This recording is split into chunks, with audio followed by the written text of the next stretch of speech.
स्वागत है आप सभी का आपके अपने यूट्यूब चैनल पर। जैसा कि आप लोगों को पता है कि यूजीसी नेट जेआरएफ ज्योग्राफी का हम डेली 10 मिनट का पीवाईक्यू सीरीज़ चला रहे हैं। तो उसी सीरीज़ में आज हम कुछ टॉपिक या कुछ पॉइंट्स लेकर आए हैं आप लोगों के लिए। चलिए शुरू करते हैं। द सिटी इन हिस्ट्री, ये एक बुक है लुइस ममफोर्ड की। ये अधिवास भूगोल के एक भूगोलवेत्ता हैं लुइस ममफोर्ड। तो इनको देखेंगे, इन्होंने कुछ किताबें लिखी हैं, तो देखते हैं। द सिटी इन हिस्ट्री, फिर उसके बाद एक किताब, 3 किताबें और इनकी, टेक्निक्स एंड सिविलाइजेशन। अच्छा, क्वेश्चन ऐसा आया था कि the city in history book किसकी है, तो लुइस ममफोर्ड की। मैंने 3 किताबें और लिख दी कि अगर आगे आए, पॉसिबिलिटी हो तो फिर आपका इसी में से फंस जाए। चलिए, टेक्निक्स एंड सिविलाइजेशन इनकी एक और किताब है। The myth of the machine एक और किताब है। द मॉडल ऑफ अर्बन इम्पोलिज्म, ये इनकी 4 किताब हो गई। फिर उसके बाद लुइस ममफोर्ड ने अपने काम में शहरों के निर्माण में तकनीकी विकास और सांस्कृतिक कारक पर जोर दिया है। ऐसा इम्पॉर्टेंट है, ये बहुत इम्पॉर्टेंट है, ये सारा एकदम कोर है प्रीवियस है। लुइस ममफोर्ड ने क्या बताया है, तो अपने काम में शहरों के निर्माण में तकनीकी विकास और सांस्कृतिक कारक पर जोर दिया है इन्होंने। चलिए आगे चलते हैं। अब महानगर से संबंधित कौन है, तो पैट्रिक गेडे संबंधित है। चलिए चलते हैं। R.E. मर्फी जो है वो शहरी सामाजिक क्षेत्र विश्लेषण से संबंधित है। ऐसा आया है क्वेश्चन, तभी ये लिखा हुआ है। सी चाइल्ड, फिर उसके बाद सी चाइल्ड जो है वो शहरी उत्पत्ति के सिद्धांत से संबंधित है। फिर उसके बाद ई शेवकी जो है वो सामाजिक क्षेत्र विश्लेषण से संबंधित है। फिर उसके बाद the geography of the state policies, J.R.V. Prescott, ये किताब है इनकी। तो इन्होंने लिखा है the geography of the state policies, J.R.V. Prescott ने लिखा है ये किताब। स्पाइकमैन का रिमलैंड सिद्धांत, ये हार्टलैंड सिद्धांत से मिलता जुलता है। इन्होंने क्या बताया है, इन्होंने ये बताया है कि 1942 में सिद्धांत दिया था। तो रिमलैंड सिद्धांत में ये कि यूरेशिया के तटीय क्षेत्र या लिटोरल्स विश्वद्वीप, तटीय क्षेत्र या लिटोरल्स विश्वद्वीप को नियंत्रित करने के लिए महत्वपूर्ण है, ना कि हृदय भूमि को, इन्होंने ये बोला। फिर उसके बाद पुस्तक है इनकी America strategy in world politics में। इन्होंने लिखा है अपनी पुस्तक में, America strategies in world policies में, कि भूगोल राज्यों की विदेश नीति में सबसे बुनियादी कारक है, क्योंकि यह सबसे स्थायी है।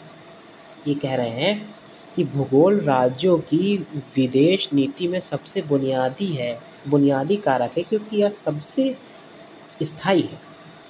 इन्होंने रिमलैंड सिद्धांत दिया था 1942 में, जो मैं अभी बता चुका हूँ।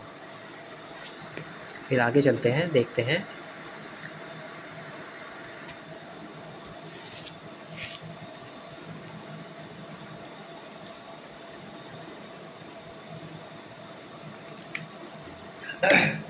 देखिए आगे का पॉइंट जो है, illustration of the Huttonian theory of the earth, ये जी मॉर्फोलॉजी से संबंधित है।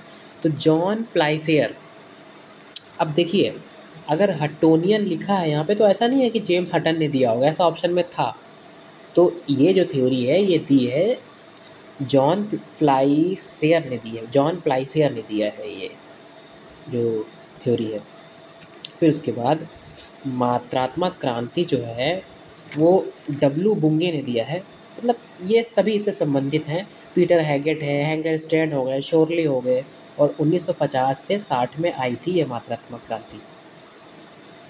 फिर आगे चलते हैं, देखते हैं प्रत्यक्षवाद जो है वो किससे संबंधित है, तो अगस्त कॉम्टे से संबंधित है प्रत्यक्षवाद, 1798 से 1757 के बीच में। अच्छा, 1857 जो है वो हमारे भारतीय इतिहास में बहुत ही महत्वपूर्ण एक तरीके का पड़ाव कह सकते हैं, 1857 का विद्रोह।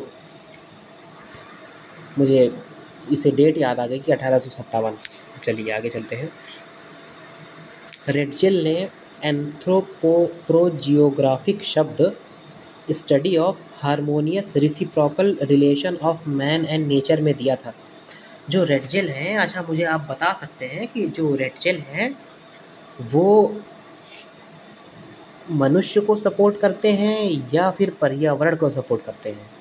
मतलब कि ये जो हैं वो पर्यावरणवादी हैं या फिर संभववादी हैं? आप कमेंट सेक्शन में बता सकते हैं मुझे। रेड जेल ने एंथ्रोपोजियोग्राफिक, अच्छा आप अगर थोड़ा सा चीज़ दिमाग लगाएंगे तो आप पहचान जाएंगे कि रेड जेल क्या थे।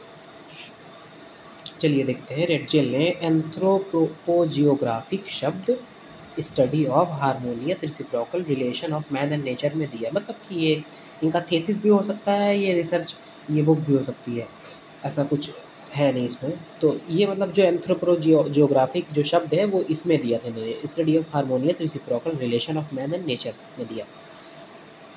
फिर उसके बाद देखते हैं मॉडर्न जियोग्राफिकल थॉट जो है ये किसने दिया है, तो रिचर्ड पीट ने दिया है। चलिए आगे चलते हैं। Geography as a chronological science, ये किसने दिया है, तो हेटनर ने दिया है। इम्पॉर्टेंट है, मोस्ट इम्पॉर्टेंट है, ये आ सकता है कई बार आया हुआ है। तो geography as a chronological science किसने कहा है, तो हेटनर ने कहा है। तो आज की आपकी क्लास ख़त्म होती है। इसमें हमने अच्छा खासा डिस्कस कर लिया है, अच्छे खासे प्रीवियस डिस्कस कर लिए हैं। तो चलिए फिर चलते हैं।